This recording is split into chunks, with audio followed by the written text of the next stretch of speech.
Welcome to a reading from the Bible of Ezra Chapter 4. When the enemies of Judah and Benjamin heard that the exiles were building a temple for the Lord, the God of Israel, they came to Zerubbabel and to the heads of the families and said, "Let us help you build, because, like you, we seek your God, and have been sacrificing to him since the time of Esarhaddon, king of Assyria, who brought us here." But Zerubbabel, Joshua, and the rest of the heads of the families of Israel answered, "You have no part with us in building a temple to our God. We alone will build it for the Lord, the God of Israel, as King Cyrus, the king of Persia, commanded us."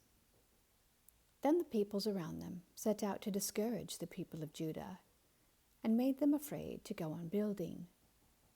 They bribed officials to work against them and frustrate their plans during the entire reign of Cyrus, king of Persia, and down to the reign of Darius, king of Persia. At the beginning of the reign of Xerxes, they lodged an accusation against the people of Judah and Jerusalem. And in the days of Artaxerxes, king of Persia, Bishlam, Mithridath, Tabiel, and the rest of his associates wrote a letter to Artaxerxes. The letter was written in Aramaic script and in the Aramaic language. Rehum, the commanding officer, and Shimshai, the secretary, wrote a letter against Jerusalem to Artaxerxes, the king, as follows. Rehum, the commanding officer, and Shimshai, the secretary, together with the rest of their associates, the judges, officials, and administrators over the people from Persia, Uruk, and Babylon, the Elamites of Susa, and the other people whom the great and honorable Ashurbanipal deported and settled in the city of Samaria and elsewhere in Trans-Euphrates. This is a copy of the letter they sent him. To King Artaxerxes, from your servants in Trans-Euphrates. The king should know that the people who came up to us from you have gone to Jerusalem and are rebuilding that rebellious and wicked city. They are restoring the walls and repairing the foundations. Furthermore, the king should know that if this city is built and its walls are restored, no more taxes, tribute, or duty will be paid, and eventually the royal revenues will suffer. Now, since we are under obligation to the palace, and it is not proper for us to see the king dishonored, we are sending this message to inform the king, so that a search may be made in the archives of your predecessors. In these records you will find that this city is a rebellious city, troublesome to kings and provinces, a place with a long history of sedition. That is why the city was destroyed.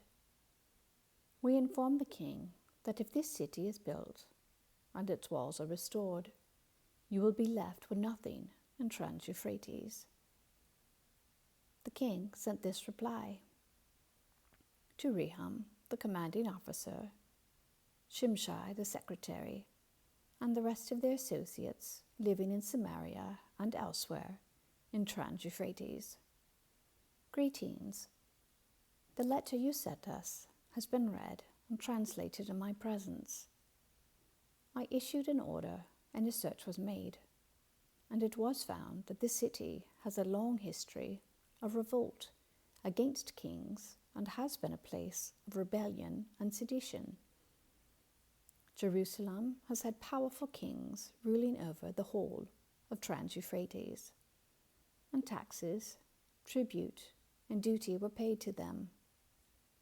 Now, issue an order to these men to stop work, so that this city will not be rebuilt until I so order. Be careful not to neglect this matter. Why let this threat grow to the detriment of the royal interests? As soon as the copy of the letter of King Artaxerxes was read to Rehum and Shimshai the secretary and their associates, they went immediately to the Jews in Jerusalem and compelled them by force to stop. Thus, the work on the house of God in Jerusalem came to a standstill until the 2nd year of the reign of Darius, king of Persia. Amen. Thank you for listening.